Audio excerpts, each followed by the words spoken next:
कुछ मेरे दिल पर आया था। अभी कुछ देर पहले मैं अपने घर जब आ रहा था, अपने घर की ओर को आ रहा था, तो कुछ मेरे ज़हन पे आ रहा था। आ, वो हिस्सा जो मैं शेयर करूं शायद प्रभु की आत्मा के द्वारा। मैंने झट से कॉपी पेन पकड़ी और मैंने लिखा। मैं बोलता हूं, ये हमारी जिंदगियों के हिस्से से जुड़ा हुआ एक हिस्सा है।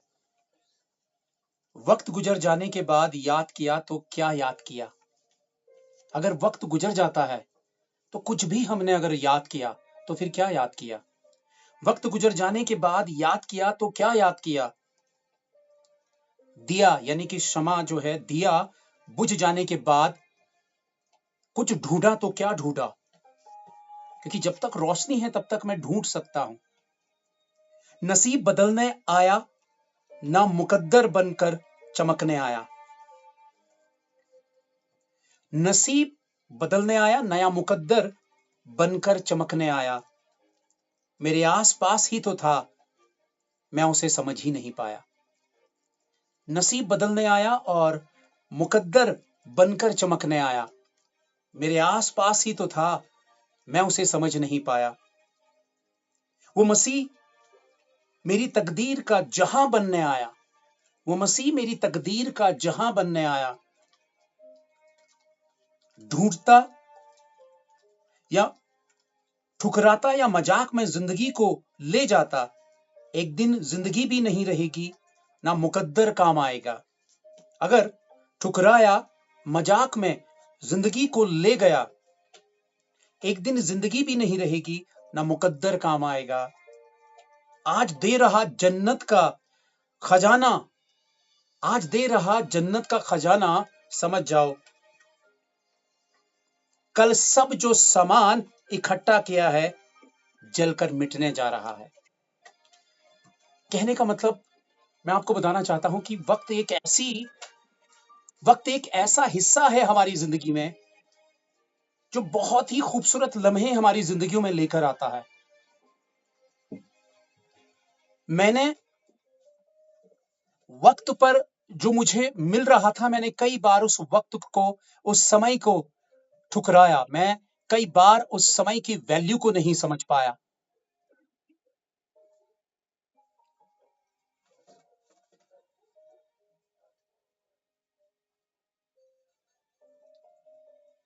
योगेश संभालना बेटा।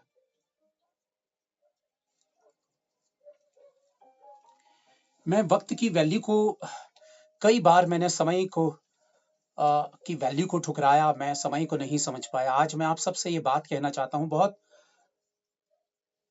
मैं आज अपने भाई को भी ये बात समझा रहा था, बोलने की कोशिश कर रहा था। वक्त हमें बहुत कुछ सिखाता है, समय हमें बहुत कुछ सिखाता है, और समय में ही परमेश्वर का एक संदेश है, एक मैसेज है।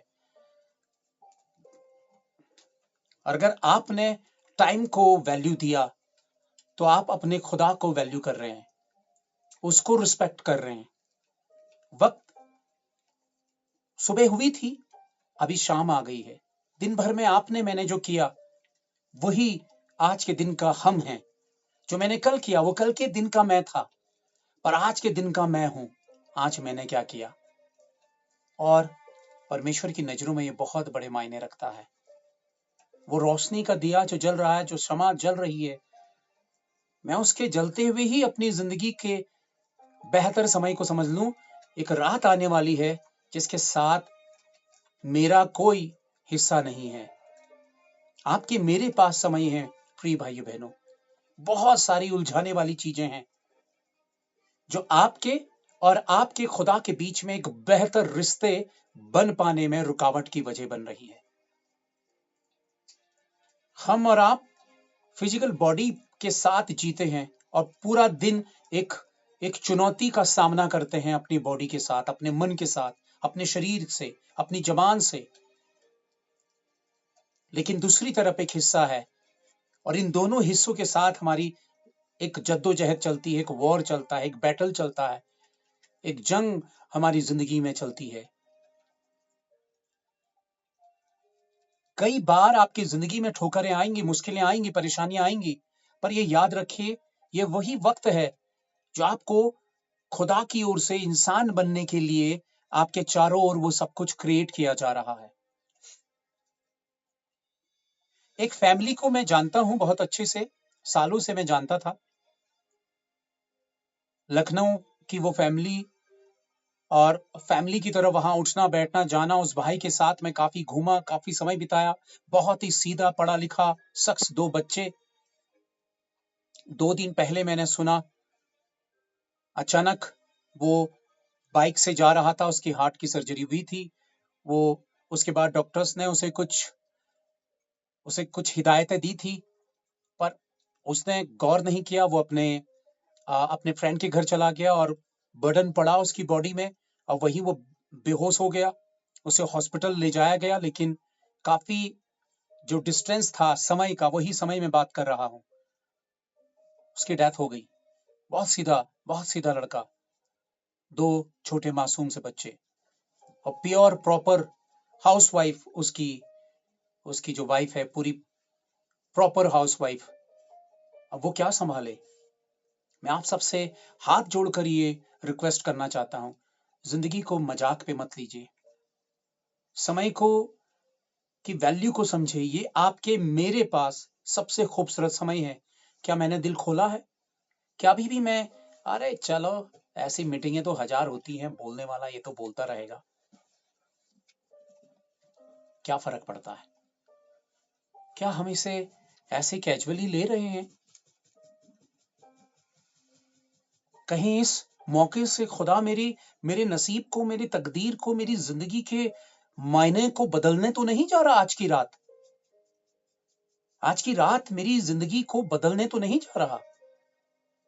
जब मैं ऐसे, देखो इसे हटाओ,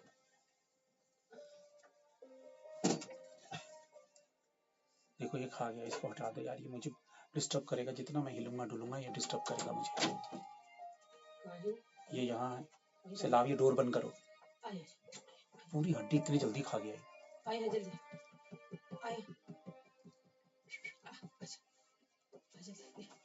पकड़ लो अपने पास यार प्लीज।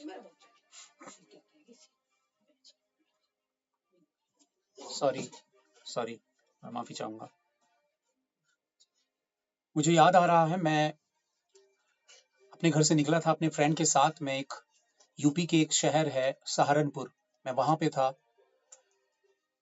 बहुत मुश्किल पल थे उस बीच मेरे। मैं अपने फ्रेंड के साथ था, अपना घर छोड़ चुका था, और वहां उस दौरान पाकिस्तान से एक पास्टर आए थे, और काफी खुदा की सामर्थ उनके साथ थी। मैं तो अपना सब कुछ खुदा को दे चुका था, मेरे पास कुछ नहीं था। मेरे पास कोई एक जमीन का एक हिस्सा भी नहीं था कि जिसमें मैं पैर रखूं, कि वो मेरा है, कि वहां पे मैं एक रात गुजार लूं। मुझे नहीं पता था अगले पल क्या होगा, अगले दिन क्या होगा। लेकिन जब मैंने सुना वो पास्टर आया है, शायद 2 दिन हो गए थे और आखिरी उसका तीसरा दिन था, और उसकी तीसरे दिन की जो मीटिंग थी, मैंने पूरी रात एक बात सोची, और मैंने हर पल अपने आप को तैयार करके एक बात सोची, खुदा मैं जा रहा हूं, तो उसकी जुबान को मेरे लिए इस्तेमाल करेगा। आज की रात मेरी है, मैं आज की रात को खोना नहीं चाहता हूं, मैं आज की रात को अपनी बनाना चाहता हूं, और मैं बिना उस जगह से अपनी आशीष को पाए नहीं जाऊंगा। मैं बहुत पीछे चुपचाप एक सीट पर बैठा था। बहुत कुछ हो रहा था, बड़ी हीलिंग्स हो रही थी, बहुत कुछ हो रहा था, बस मेरा किसी चीज पर ध्यान नहीं था। मैं पूरी तरह से कंसंट्रेट करा हुआ था अपने आप पर, क्योंकि मैं एक एक पल गिन रहा था कि मेरे लिए एक एक पल बहुत कीमती था। और अचानक बिना जाने उस पास्टर ने मेरा नाम पुकारा और बोला कि नैनीताल से कोई भाई है, सामने आए। आपको बताना चाहता हूं, बहुत कुछ वहां से मेरी जिंदगी में बदलाव शुरू हुआ। मैं 3 दिन तक होश में नहीं था, हॉली स्पिरिट की ऐसी मौजूदगी थी। गूंगा हो गया था, 3 दिन तक बोल नहीं पाया था, इशारों में बात करता था अपने दोस्त से, लिखकर बात करता था, रातों को सो नहीं पाता था। हॉली स्पिरिट इतनी पावरफुल तरीके से थी, मैं दीवारों को पकड़ के चलता था। मैं सिर्फ ये चीज इसलिए बताना मांग रहा हूं क्योंकि वो वक्त मुझे मिला था, वो समय मुझे मिला था। मैं उस समय में खुद को तैयार कर रहा था, और मैं तैयारी के साथ आ रहा था। हम कितनी तैयारी करते हैं? यीशु मसीह ने कहा कि दौड़ में दौड़ते तो सभी है, परिणाम एक ही लेकर जाता है। तुम ऐसे दौड़ो कि इनाम पाओ।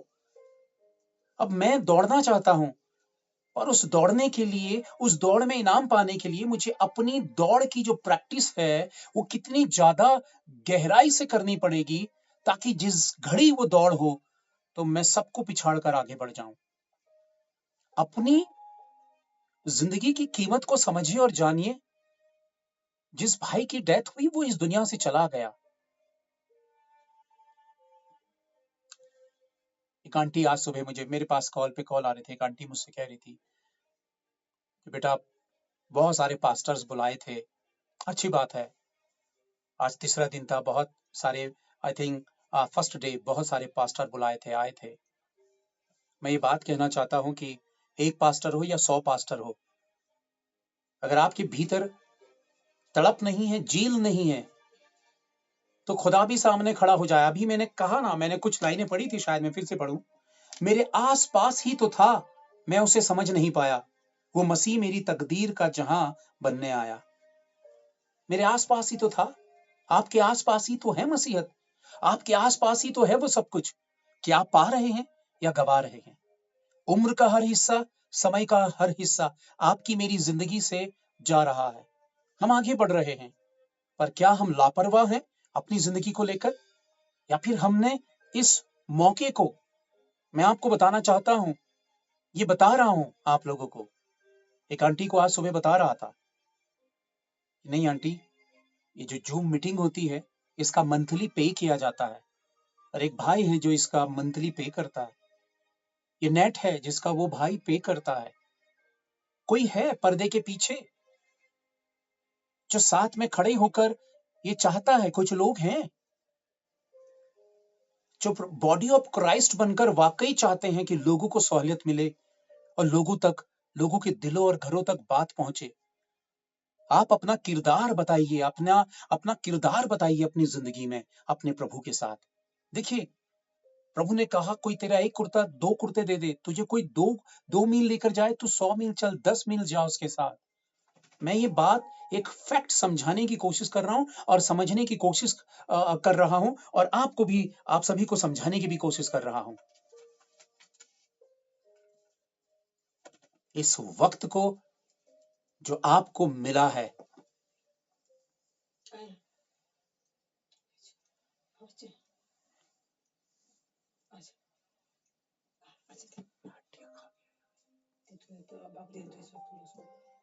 उल्टी भी ना करे।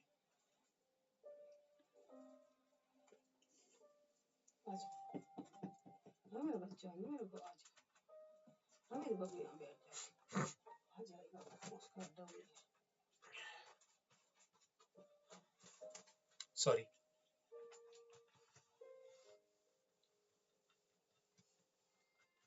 हम एक दूसरे से जुड़े, एक दूसरे से मिले। ओ वाह, क्या मेरी काबिलियत की वजह से मैं आपसे मिला, या आप अपनी काबिलियत की वजह से हमसे मिले? बिल्कुल भी नहीं। ये पहले से ही प्लान किया हुआ था खुदा की ओर से कि एक दिन हम एक दूसरे से मिलेंगे। ये प्लान किया हुआ था कि एक दिन हम एक फेलोशिप का हिस्सा बनेंगे, एक ग्रुप का हिस्सा बनेंगे, हम एक कलीसिया बनेंगे, और हम बेहतर तरीके से बढ़ने की कोशिश करेंगे। ऑप्शंस पे मत जाइए, बहुत सारे ऑप्शंस दाएं बाएं आपको दिखेंगे। आपको चुनाव एक करना है, 10-10 जगह से नहीं सीखना है, नहीं समझना है। आपके लिए प्रॉब्लम है, आपके लिए प्रॉब्लम है, क्योंकि आपका ज्ञान आपको परमेश्वर तक नहीं पहुंचाएगा। पौलुस इस बात को कहता है। परमेश्वर का अनुग्रह, आपका विश्वास और प्रभु की सामर्थ आपको उसके राज्य तक पहुंचाएगी। अपने आप को स्टेबल करने की कोशिश करें, वक्त को पहचानने की कोशिश करें। ये वक्त है आपके मेरे मिलने का कि हम एक दूसरे से मिले। एक दिन हम फना हो जाएंगे, वक्त हाथों से निकल जाएगा। काश, मैंने एक वर्ड जो मैं बिल्कुल यूज ही नहीं करना चाहता हूं, काश, काश उस वक्त मैंने सुनी होती, काश उस वक्त मैंने ये बात समझी होती, मैंने मानी होती, मैंने उस वक्त उस बात को ठुकराया नहीं होता, जब मेरी माँ मुझे समझा रही थी, मेरा बाप मुझे समझा रहा था, जब मेरा पास्टर मुझे समझा रहा था, मुझे रास्ता दिखाने की कोशिश कर रहा था, हाथ पकड़ रहा था, उस वक्त मैं कुछ और ही समझ रहा था। हिस्सा बनिए, इंसान बनिए, इंसान बनिए और इंसान बनकर खुदा की उस उस काम का हिस्सा बनिए। दूध पीते बच्चे बने मत रहिए। आकर आप बाल सवारे, मुंह पोछा और मीटिंग के लिए आकर बैठ गए। आपकी अपनी एक जिम्मेदारी है, आपका अपना रोल है, अपना किरदार निभाइए। आपसे प्रभु पूछेगा, मैंने तुम्हें एक रोल दिया, मैंने तुम्हें एक ड्यूटी दी, मैंने तुम्हें एक किरदार दिया है, उस किरदार को निभाइए। प्रभु से पूछिए, मेरा क्या किरदार है। आप भीड़ का हिस्सा मत बनिए, भीड़ का हिस्सा मत बनिए, क्योंकि यीशु मसीह की उस सेविकाई को देखने के लिए लोग भीड़ का हिस्सा बनते थे, पर उन्हीं भीड़ में से कई लोगों ने यीशु पर पत्थर उठाए थे। ये बात भी समझिए। कोई भी बात, अगर हम इस बात को कहते हैं कि यीशु मसीह का आना, कल मैं आपको बताना चाहता हूं कि प्रभु क्या कह रहा था। कुछ दिन पहले, 2 हफ्ते पहले, मैं उस पर वीडियो पर काम करना चाहता हूं। इस तरह से इस जमीन पर हलचल होने जा रही है, समझ लीजिए। आज उस कंट्री में बेघर हो गए मासूम बच्चों की लाशें सड़कों पे पड़ी हैं, कोई लाशों को उठाने वाला नहीं है। आज ही सुबह जब मैं प्रेयर कर रहा था, मैंने सिर्फ पैरों का हिस्सा देखा, कमर से नीचे के हिस्से देखे, और वो फौज के, जो आर्मी के जो सोल्जर्स होते हैं, उनकी ड्रेस होती है, वो मैंने देखी। क्या वाकई क्या होने जा रहा है इस दुनिया में? जो कुछ भी होने जा रहा है, पर मैं अपने रिश्ते अपने पिता के साथ, वाकई क्या मैं समझने की कोशिश कर रहा हूं? क्या मेरे रिश्ते बेहतर हैं, या फिर मैंने इसे बस अपने आप को समझाने के लिए बोल दिया, नहीं नहीं नहीं, मेरा रिश्ता तो प्रभु के साथ बेहतर है। अपने किरदार को प्रभु से पूछिए कि मेरा क्या किरदार है। तूने तूने मुझे चुन लिया, तूने मुझे अपना बेटा बना लिया, तूने मुझे अपनी बेटी बना लिया। बता मैं तेरी बेटी बनकर क्या करूं, बता मैं तेरा बेटा बनकर क्या करूं। मैं तेरे काम आना चाहता हूं। आप इस सेविकाई का हिस्सा हैं। देखिए, मैं एक अपील करना चाहता हूं आप सबसे। जब हम संडे वर्शिप करते हैं, लोग हमसे जुड़ते हैं, उम्मीदें रखते हैं, आप सब हमसे उम्मीदें रखते हैं, और हम पूरी कोशिश करते हैं कि जो भाई बहन हमसे जुड़े हैं, खुदा तेरी रूह का मस्सा हो। और अब मैं इस बात का आप लोगों से वादा करता हूं कि आप परमेश्वर की सामर्थ के बड़े हिस्सों को आने वाले समय पे देखते चले जाएंगे। लेकिन अपने किरदार को समझिए। लोग बेहतर सुनना चाहते हैं दूर से। वर्शिप हम यहां आत्मा में भरते हैं, लेकिन आप तक वर्शिप की प्रॉपर आवाज नहीं पहुंच पाती है, क्योंकि जूम पे ये प्रॉब्लम है कि म्यूजिक और सॉन्ग एक साथ वो नहीं आ सकता। उसके लिए एक इंस्ट्रूमेंट आता है। जो भैया नोएल भैया, जो संडे भैया बात करते हैं, आपने सुना है, भैया को चर्च जानता है, उन्होंने मुझे बताया, नॉलेज दी कि भाई ये सारी चीजें हैं, हम दुआ करते हैं कि वो इंस्ट्रूमेंट आ जाएगा तो प्रॉपर जो है हमारे सॉन्ग्स, हमारे जो इंस्ट्रूमेंट्स बजाते हैं हम लोग, गिटार, बाकी चीजें, वो एक साथ, किसी को कोई डिस्टरबेंस नहीं होगा, वो प्रॉपर आवाज उन तक पहुंचेगी। पर कोई चीज खरीदने के लिए हमें पैसों की जरूरत है। यहां राजा बनने के लिए जरूरत नहीं है, या कोई किसी के पैसे का भूखा नहीं है। लेकिन हम सब ने एक दूसरे की कड़ी बनना है, एक दूसरे का हाथ बनना है, एक दूसरे का हाथ पकड़ना है। जब आप सब किसी भी तरह से 1 रुपये से भी, अगर आप किसी हिस्से का हिस्सेदार बनने जा रहे हैं, तो वो चीज बेहतर होकर आपको बेहतर रिजल्ट देगी। और परमेश्वर इसमें हमें देखना चाहता है। सुलेमान से जब मंदिर बनाने के लिए बोला, सुलेमान ने मंदिर बनाया, और आप जानते हैं, उसने अपने पर्सनल, परमेश्वर ने जो उसको ब्लेसिंग्स दी थी, उसने वो तो किया, लेकिन अपना पर्सनल धन भी उसने लगाया। पोटलियों पर बात कर सड़ जाएगा। प्रभु की महिमा के काम पर अगर थोड़ा सा, एक बूंद भर भी आप दे देंगे, तो प्रभु किसी का कर्जदार नहीं रहता है। और मेरी आप सबसे अपील है, कोशिश तो करिए। अपने वो जो नाड़ों में छिपाया हुआ है, जो खजाना जिस पर मैल जम गई है, जरा खोलिए, जरा वो पूटले। प्रभु की महिमा के लिए जरा उस कंगाल विधवा के समान अपनी मुट्ठी खोलिए। इस मुट्ठी पर जो है वो मुट्ठी इसी जमीन पर मिट्टी पे मिल जाएगी। खजाना ना उस स्वर्ग में जाएगा और ना उस 6 गज जमीन के नीचे कब्र में जाएगा। इसी जमीन पर जो आप कर सकते हो वो करो, और जो करने की चाह रखता है उस कंगाल विधवा के समान होगा, जिसने परवाह नहीं की कि अब मैं जिंदा रहूंगी, मैं खाऊंगी या भूखे मर जाऊंगी, क्योंकि मेरा जो कुछ है मैं अपने खुदा को देती हूं। और उसने खुदा के दिल पर जगह बनाई। आप खुदा का दिल भी चाहते हैं, पर खुदा के साथ जुड़ना भी नहीं चाहते हैं। हम सब, किसी एक की ड्यूटी नहीं है, ओ ये पास्टर ऐसा, वो पास्टर वैसा, अरे इनमें ये कमी है, अरे ये तो पैसों की बात करते हैं। देखिए, दूर से उंगलियां उठाकर मीन में निकालना बहुत आसान होता है। कोई भी सेवा किसी एक व्यक्ति के द्वारा काम नहीं करती है। जब हम सब रिस्पॉन्सिबल होते हैं, अपना किरदार समझिए, अपनी ड्यूटी निभाइए, अनजान मत बनिए, नजरअंदाज मत करिए। एक दिन खुदा आपको नजरअंदाज कर देगा। समझिए, उस स्टूडेंट की जरूरत है, लेकिन उसके लिए पैसों की जरूरत है। और जब हम पैसा एक दूसरे के एक किसी एक पर लोड नहीं आ सकता, कोई एक जिम्मेदारी को नहीं ले सकता, लेकिन जब हम सब एक दूसरे का हाथ पकड़ेंगे, थामेंगे, तो शायद आसान हो जाएगा। हम एक बेहतर वर्शिप सुन पाएंगे, हम आत्मा की उपस्थिति से भर जाएंगे।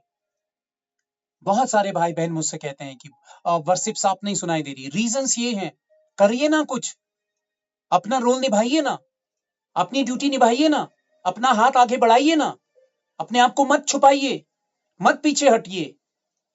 सच के लिए तो कुछ करिए, अच्छे के लिए तो कुछ करिए, कुछ तो करिए, कुछ तो करिए।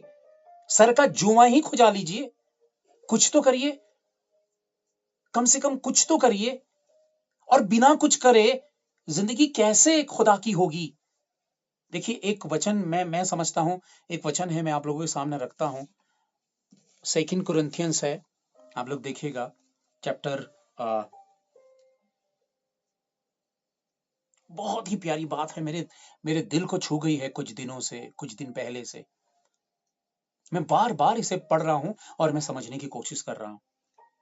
खैर, वो उस वचन को मैं नहीं बता रहा हूं। 2 कुरिन्थियंस चैप्टर 5, 2 कुरिन्थियों अध्याय 5।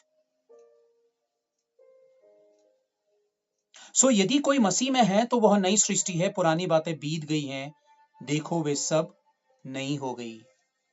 पुरानी बातें बीत गई हैं, देखो वे सब नई हो गई। आज मैंने एक छोटा सा एक नोटिस सा, एक नोट मैंने लिखकर डाला ग्रुप में। ज्यादातर लोगों ने उसे इग्नोर किया।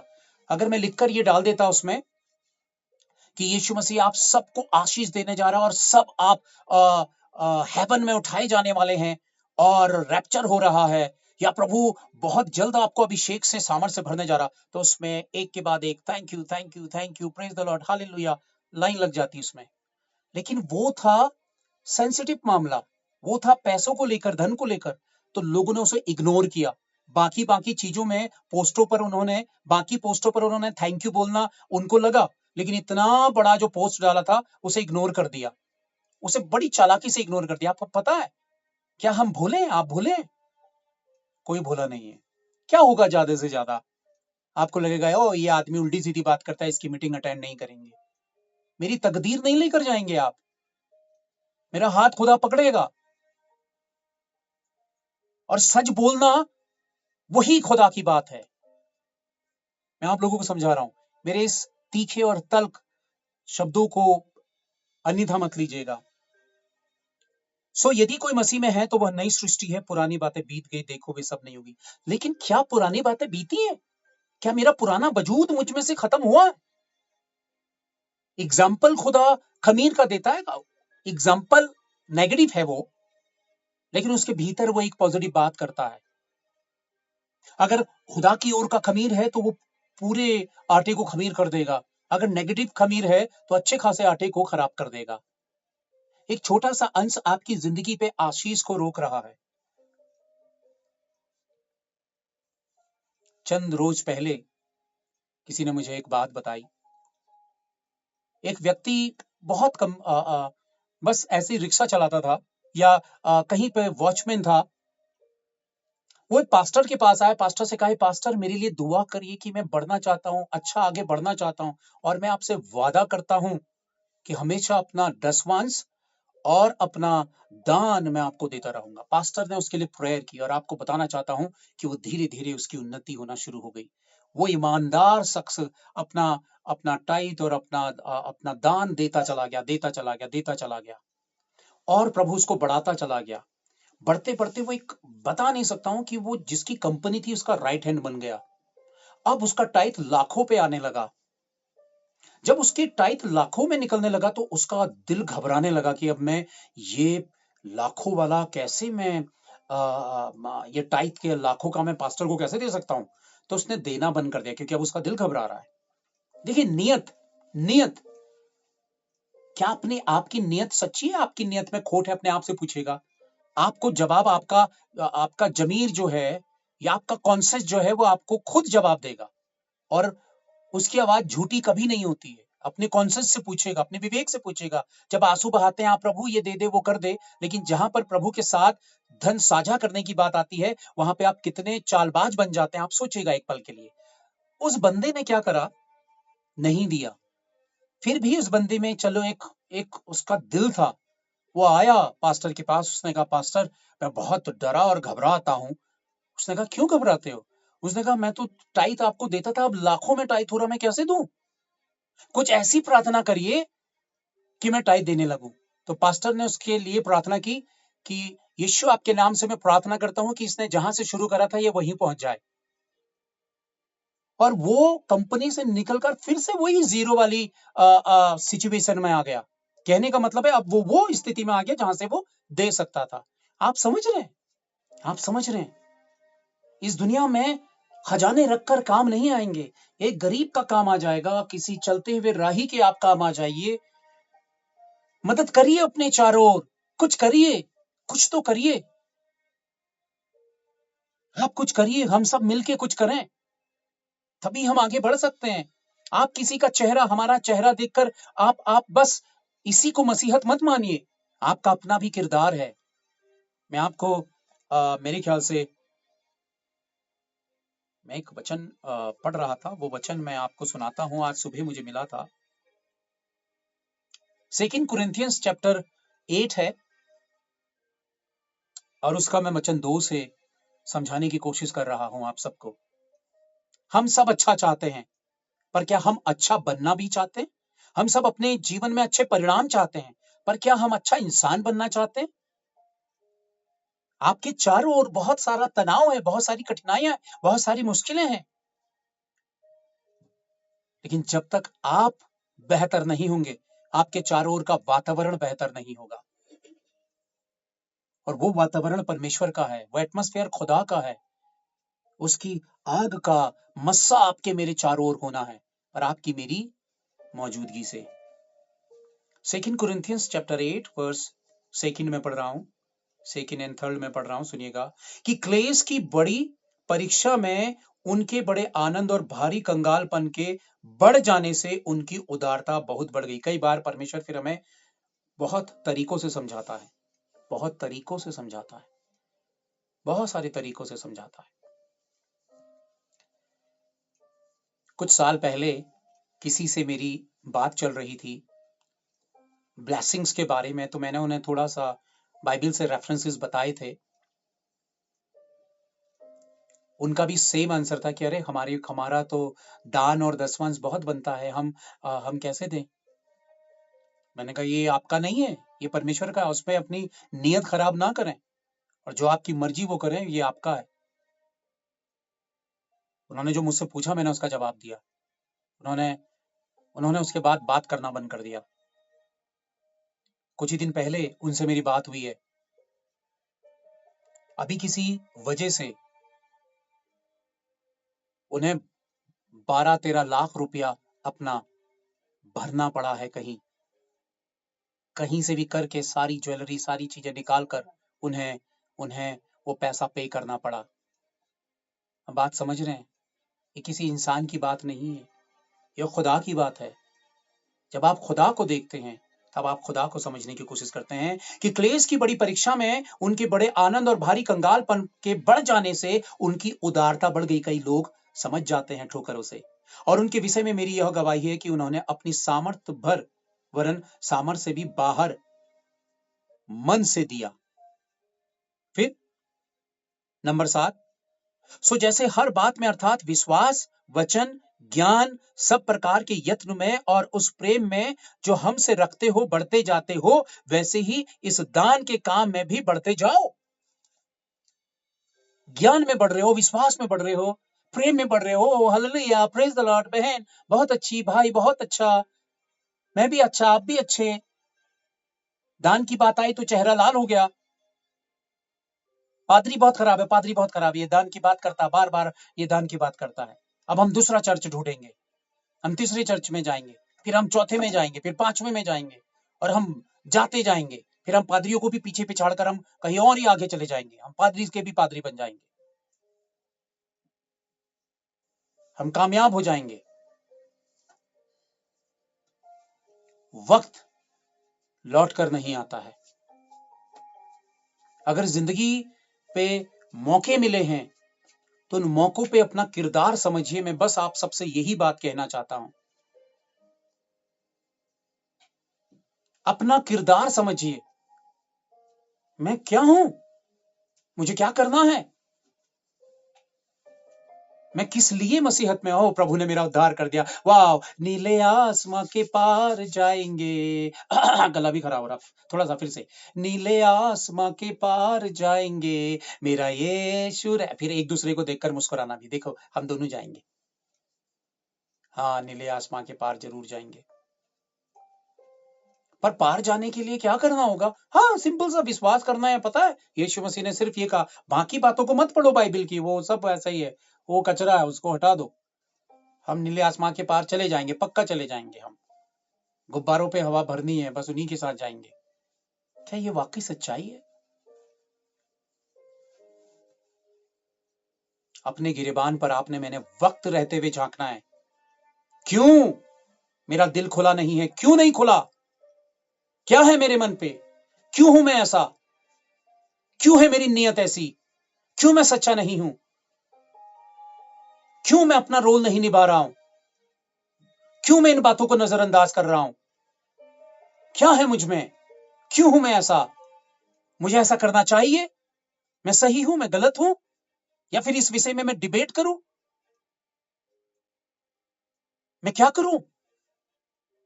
या मैं बाइबल से उन पन्नों को फाड़ दूं जो मुझे सीख देते हैं, मुझे सिखाते हैं, मुझे डिसिप्लिन पे लाना चाहते हैं, मुझ पर उंगली उठाते हैं? मैं क्या करूं? मैं सिर्फ एक ही बात जानू, अरे उद्धार के द्वारा, विश्वास के द्वारा मेरा उद्धार हुआ है और मैं प्रभु के साथ स्वर्ग उठाए जाऊंगा। क्या जिंदगी यहीं पे शुरू होके यहीं पे खत्म होगी? कभी मैं प्रकाशित वाक्य का जिक्र बताऊंगा, और प्रकाशित वाक्य में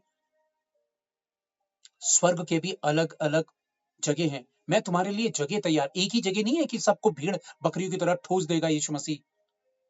सबके लिए वो कैटेगरीज हैं। प्लीज, वक्त बहुत कम है। जिस घड़ी रैप्चर होना है, उस रैप्चर के लिए भाई बहन कहते हैं कि तैयारी क्या है? यही तैयारी है कि मैं उन खामियों पर काम करूं, मैं अपने खुदा के काम आऊं, मैं अपनी भूमिका निभाऊं, अपना रोल निभाऊं। कुछ लोग हैं जो परिश्रम कर रहे हैं आपके पीछे। 2%, 2%, 5% मैं मानूंगा। 5% लोग हमारे साथ खड़े होकर कहते हैं कि आप ठीक है, चलो हम आपके साथ है, चलो ये प्रॉब्लम है, इसे सॉल्व करते हैं, ऐसे सॉल्व करते हैं। वो अपना हिस्सा हमारे साथ जोड़कर प्रॉब्लमों को सॉल्व करने की कोशिश करते हैं। अगर वही 5% के साथ प्लस 95% और जुड़ जाए, तो आप बताइए चार और कितनी सारी चीजें हमारे प्रॉब्लम सॉल्व होने लगेगी और हम बेहतर उठने पाएंगे। लेकिन 95 जो है वो अनसुना करते हैं। इसीलिए बुलाए हुए तो बहुत है, पर चुने हुए थोड़े हैं, और थोड़ी ही हैं जो परमेश्वर के राज्य में प्रवेश करेंगे, ये बाइबल कहती है। क्योंकि वो थोड़े ही हैं जो पर्दे के पीछे जानना चाहते हैं कि जो सेवा चल रही है, वो सेवा किस तरह से चल रही है, कैसे चल रही है, कैसे जी रहे हो आप, कैसे कर रहे हो ये सब। कुबेर का खजाना मिल गया है क्या? परमेश्वर हम सबको जांचता है, ये याद रखिए। अपने सेवकों को और जिन्हें वो सेविकाएं देता है, उन्हें किसी भी चीज की कमी नहीं होने देता। अपने चेलों से उसने कहा, ना लाठी ना झोला ना बटुआ, ना रोटी ना झोला, ना लाठी ना बटुआ, ना बटुआ ना रोटी ना झोला ना लाठी, कुछ भी मत लो। क्यों कहा? क्योंकि वो दूसरों को जांचना चाहता था कि वो मेरे सेवकों के साथ कैसा बिहेव करेंगे। एक को गरीब रखा और एक को अमीर रखा। गरीब को जांचा कि वो खुदा पर डिपेंड करता है या नहीं, और अमीर को जांचा कि वो गरीब की सुधि लेता है या नहीं। हमें अलग अलग हिस्से में रखकर परमेश्वर जांचता है। हम परमेश्वर के काम, प्रभु के काम हो रहे हैं, फलाना ये हो रहा वो हो रहा है, हम बहुत सारे इंटेलिजेंट बन जाते हैं, ज्ञान से भरे हुए शख्स बन जाते हैं। हम सोचते हैं कि खुदा हम इस पर भी उंगली उठा सकते हैं, उस पर भी। आप लोगों को इतना समय हो गया है, आज फर्स्ट टाइम मैं आप लोगों से इस तरह की बात कर रहा हूं। उसकी रीजन क्या है? क्योंकि खुदा मुझसे पूछेगा कि अगर लोगों में वो कमी थी तो क्या तुमने उनसे बात की? मैंने तुम्हें जिम्मेदार ठहराया था लोगों के सामने इन बातों को करने के लिए। तुम क्यों झिझके? तुमने खुलकर बात क्यों नहीं की? उन्हें क्यों नहीं समझाया? उन्हें समझाने के लिए ही तो मैंने तुम्हें रखा है। तुम्हारी क्या ड्यूटी है? लोगों को खुश करना, लोगों को इकट्ठा करके लोगों को खुश करना। मैंने तुम्हें ड्यूटी दी है। जब तक तुम उन्हें नहीं समझाओगे, वो कैसे समझेंगे? ये सवाल खुदा मुझसे कहेगा और मेरे लिए ही दरवाजे बंद कर देगा। मैं तो हर बात कहूंगा जो खुदा मेरे जहन पर डालेगा। मैं हर बात कहूंगा। जिसके सुनने के कान हो वो सुन ले, और जिसके कान ना हो खुदा उसके कान आ जाए। और जिसको सुनना पसंद ना हो, वो क्या करेगा? ज्यादा से ज्यादा हमसे बात करना बंद करेगा, हमसे किनारा कर लेगा। वो कोई और जगह ढूंढना चाहेगा। वो अपने आप से नहीं भाग पाएगा। अगर वो सच से भागेगा तो वो अपने आप से कहीं नहीं भाग पाएगा। और जहां उसकी उसकी तारीफ हो, वो वहां अगर बैठना पसंद करेगा तो उसकी जिंदगी उन्नति करना बंद कर जाएगी। खुदा का आत्मा काम नहीं करेगा। मत भागिएगा सच से। मैं किसी पर ब्लेम नहीं कर रहा हूं, लेकिन मैं वो सच बता रहा हूं। समय की वैल्यू को जानिए। समय आपको कुछ दे रहा है, आपकी जिंदगी को कुछ लेसन दे रहा है, कुछ सिखा रहा है। हिस्सा बनिए, हिस्सा बनिए उन छोटी छोटी चीजों पर, ताकि हम बेहतर हो जाएं आत्मिकता में, एक दूसरे के साथ। आप नहीं जानते हैं कि पर्दे के पीछे कितने संघर्ष होते हैं, और बस चुनिंदा लोग हैं जो पर्दे के पीछे के संघर्ष को जानते हैं। एक पास्टर 50 और 100 और 1000 लोगों की जिंदगियों में काम करता है, लेकिन उसमें से 5 लोग भी ऐसे नहीं होते हैं जो एक सेवक से पूछें कि आप कैसे हैं, आपका हाल कैसा है, आपकी जिंदगी कैसे चल रही है। क्या वो 50 की जिम्मेदारी एक सेवक के लिए नहीं बनती है? क्या एक तरफा ड्यूटी बनती है क्या सेविकाई में? क्या एक तरफा एक इंसान रोल निभाएगा, बाकी दूसरी तरफ का क्या? क्या हमारी जिम्मेदारी नहीं बनती है? ये वाला रोल कौन निभाएगा, मुझे बताइए। जब प्रेरितों के काम पर आप जाते हैं, जब सेवक सेविकाई कर रहे थे, तो लोग अपनी अपनी प्रॉपर्टी, अपना सब कुछ उनके लाकर उनके पैरों पे रखते थे, ताकि उन्हें सेविकाई में किसी चीज की कमी ना हो। वो दिल देखे, और उस वक्त कितना बड़ा रिवाइवल आया, दुनिया बदल गई। आज लोग अपनी मुट्ठी खोलना नहीं चाहते हैं, अपना दिल खोलना नहीं चाहते हैं, और प्रभु के लिए कहते हैं कि हम प्रभु से बहुत प्यार करते हैं। नकली, झूठ। उस वक्त लोगों ने अपना सब कुछ बेच डाला था। आज हम कहां हैं? हम क्यों वो रोल निभाना नहीं चाहते? क्या हम अनजान हैं? क्या हम दूध पीते बच्चे हैं? क्या हमें सच नहीं पता है? क्या हम इतने गरीब हैं? नहीं। प्रभु आपको भी जांचना चाहता है। अपने गिरेबान पर आपने मैंने झांकना है। उस वक्त से पहले तैयार होना है। क्यों लोग ऐसी बातें नहीं करते हैं? क्योंकि वो डरते हैं, अरे लोगों को बुरा लग जाएगा, लोग बात करना बंद कर देंगे। मतलब मैं परमेश्वर को नाराज कर सकता हूं, पर लोगों को नाराज नहीं कर सकता हूं, क्योंकि उनसे मेरा मोटिव जुड़ा हुआ है। खुदा तेरी बात नहीं कहूंगा। देख, तू ये बात मुझसे कहलवाना चाहता है, ये बात से लोगों को बुरा लग जाएगा, ये बात नहीं कहूंगा। खुदा तू चुप हो जा। मैं वो बात कहूंगा जिस पे वो तालियां बजाए। एक वचन और पढ़ता हूं, सुनिएगा। रेवलेशन, प्रकाशित वाक्य, फिर मैं आप लोगों के साथ प्रार्थना करूंगा। रेवलेशन चैप्टर 3,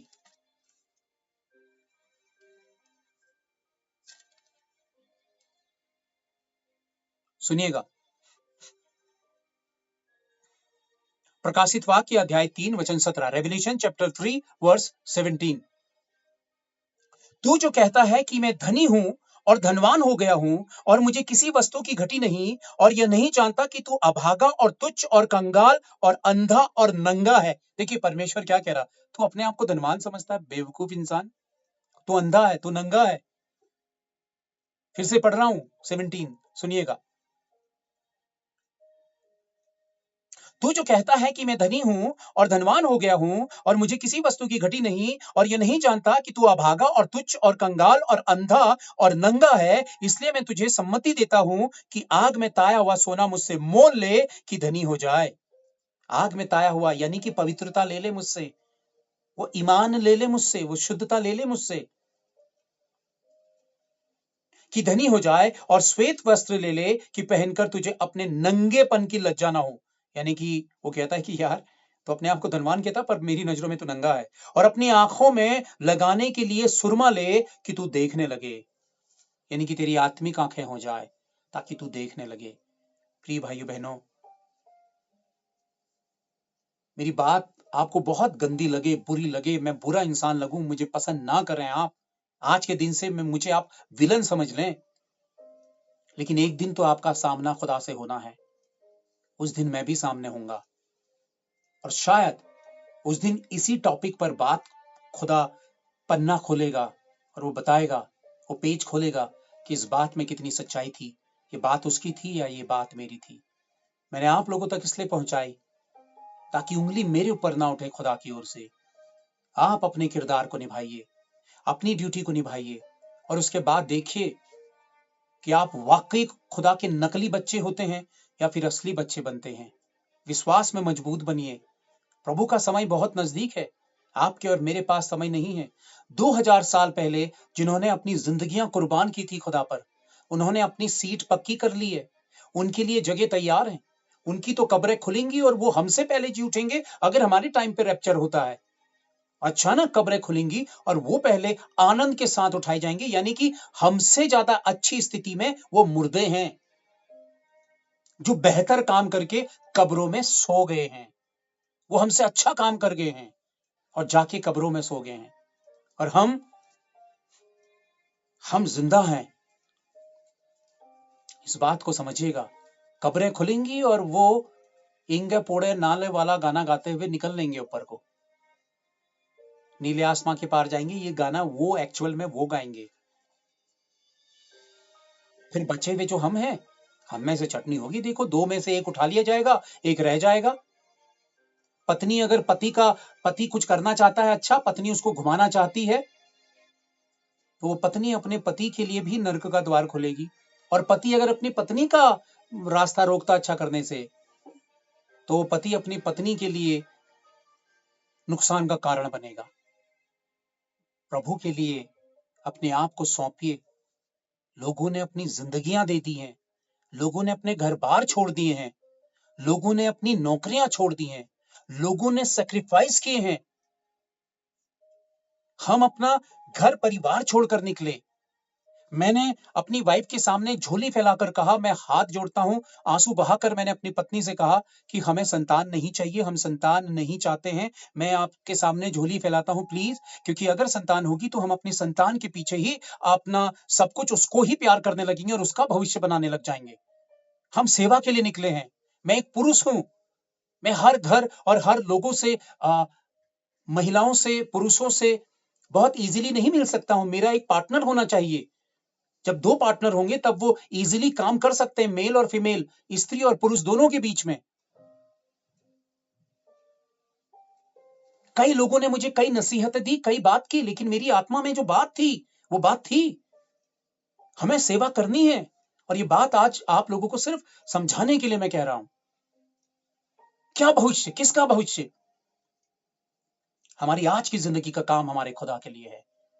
नहीं चाहिए हमें हमने नहीं परिवार बनाया सिर्फ इसलिए कि अगर परिवार बनाएंगे तो फिर हमें मजबूर होना पड़ेगा अपने बच्चे को अच्छे स्कूल में पढ़ाने के लिए, हमें मजबूर होना पड़ेगा उसकी अच्छी फीस के लिए, फिर हम लोगों के आगे मजबूर हो जाएंगे, फिर लोगों से हम रिक्वेस्ट करेंगे प्लीज हमारे बच्चे की फीस माफ कर दो, हमारे बच्चे को फलाना कर दो, फिर लोगों के सामने हम ऐसे ही पटरिंग पे रह जाएंगे, कहां सेवा, फिर तो परिवार चला रहे हैं, फिर सेवा कहां कर रहे हैं, फिर तो हम अपने परिवार को ही बेहतर करने की कोशिश कर रहे हैं। और मैंने ये फ्यूचर देखते हुए इस बात को मैंने बिल्कुल डिसाइड किया कि नहीं, अगर ईमान से और अपने ही खुदा के इशारे में, सिर्फ खुदा के इशारे में सेवा करनी है तो वो किसी इंसान पर नहीं, खुदा पर ही डिपेंड होकर सेवा, सच्ची सेवा की जा सकती है, किसी इंसान पर नहीं।